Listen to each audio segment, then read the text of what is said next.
Happy Sunday morning. I've been preparing for an upcoming women's conference that I get to do with the women of Pakistan. What a beautiful opportunity God gives me to speak into these women halfway around the world in a country that is so oppressive toward women and the gospel of Jesus Christ. So I am looking forward to it. I get to do this by Skype with a translator. This is my second conference with them. What an exciting time. And as I was preparing, God was just taking me back to a very familiar story, David and Goliath. And I was reading about David and how he was prepared for the battle that he had with Goliath. When he was anointed by Samuel, even as a young boy, he stood there among his brothers, and even his father thought that one of the brothers would be chosen over him. But among his brothers, being the youngest, he stood there as Samuel anointed him to one day be king. It would be another 20 years before that happened, and David didn't know that, and his brothers didn't know that. Time went on, time passed, and I don't know what they were thinking. Perhaps maybe this is not really ever going to happen. But they treated David sometimes with a little bit of contempt and certainly derogatorily as they spoke to him. And as David entered into the battle area where Goliath was about to be fought, he looked at the armies of Israel and how fearful they were to fight this giant. And David stepped up and said, "I know I can do this." The king called him over, King Saul, and he said, "That's foolish. Why do you think that you can take on this giant?" And David simply explained, "Well, I have practiced. In the field, I've had a slingshot and stones from the river that I would kill a lion and a bear, and I would club them, and I would save the sheep. God helped me."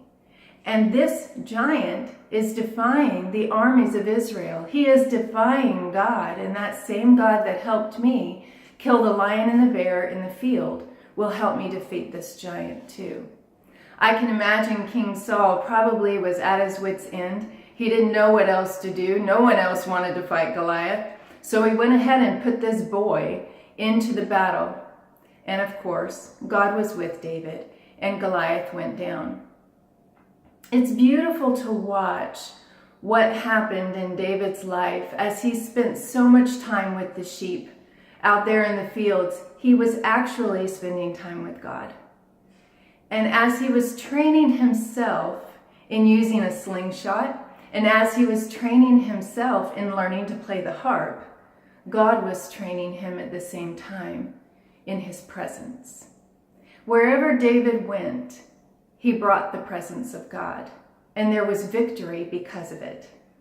And in our own lives, of course, when we have the presence of God with us, wherever we go, we know that we are victorious to accomplish His purposes for our lives and to minister to the people around us.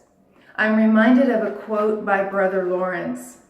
He wrote The Practice of the Presence of God, and this is what he said: "There is not in the world a kind of life more sweet and delightful than that of a continual conversation with God. Those only can comprehend it who practice and experience it."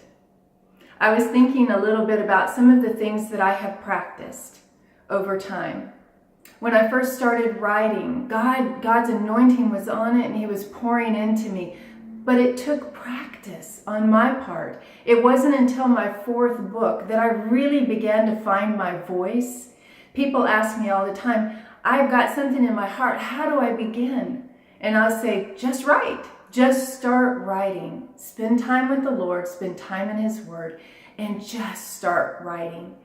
And eventually, with much practice, will come this skill that you begin to own, that it becomes part of you.